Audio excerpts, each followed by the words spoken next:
అస్సలాముఅలైకుం వరహమతుల్లాహి వబరకాతుహు.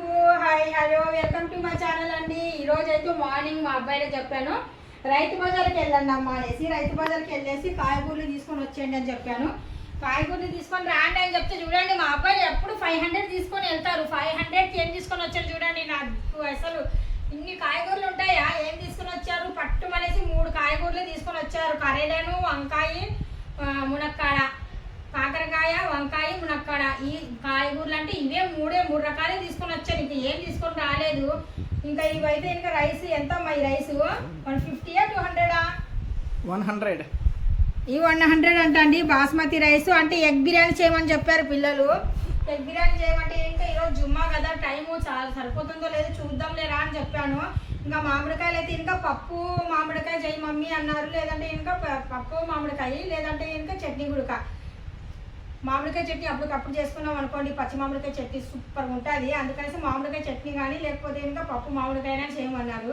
అదే ఈరోజు శుక్రవారం కదా, ఇంకా ఇప్పటికే 9:30 అయిపోయింది. టిఫిన్లు ఇప్పుడు ఒక్కొక్కరు తినేస్తున్నారు.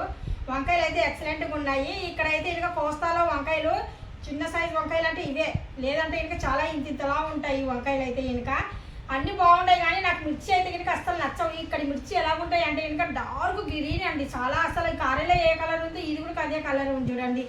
మా రాయలసీమలో అయితే కనుక లైట్ గ్రీన్ అంటే ఈ వంకాయ కలర్ ఉంటుంది. అంటే మిర్చి చాలా బాగుంటుంది, చుండికి అందం ఉంటుంది. ఇప్పుడు ఈ మునక్కాయలు ఎంత పెట్టి తెచ్చారా? 20. మునక్కాయలు వచ్చేసి 20 పెట్టి తీసుకొని వచ్చారంట. ఇది ఎంత కేజీ 6 కేజా వంకాయలు? కేజీ. వంకాయలు కేజీ అంట. వంకాయలు పర్వాలేదులేండి, పుచ్చులు అయితే ఏం లేవు, లేత ఉన్నాయి, బాగున్నాయి. గుత్తి వంకాయ కూడా సరిపోతాయి. మరి ఇంకా ఈ కర్రీలే కేజా ఇదెంత? 30. ఇవి 30 రూపాయలు అంట అండి. టమాటాస్ ఎంతరా? టమాటాస్ అయితే ఇంకా బాగున్నాయి, బాగా ఎర్రగా ఉన్నాయి, భలే ఉన్నాయి.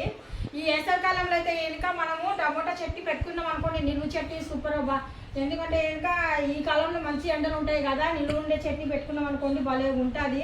ట్రై చేద్దాం అనుకుంటున్నాను. నాకు ఈ పనితో సరిపోవడం లేదు అసలు. లేదంటే టమాటో చట్నీ నిలువ చట్నీ పెడదాం అనుకుంటున్నాను. ఎవరైనా కామెంట్ చేసి పెట్టారనుకోండి కామెంట్లో, అప్పుడు చేసి చూపిస్తాను. టమాటో నిలువ చట్నీ సంవత్సరమైనా పాడవ్వదు.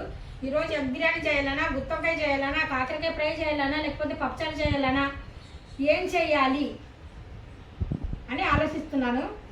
ఇది చేసి మీ 3 పిల్లలు చెప్తే కనుక నేను అప్పుడు చేస్తాను. ఈ వీడియో మీకు నచ్చినట్టుగా అయితే లైక్ చేయండి, షేర్ చేయండి, కామెంట్ చేయండి, సబ్స్క్రైబ్ చేయండి. అల్లా హాఫీజ్.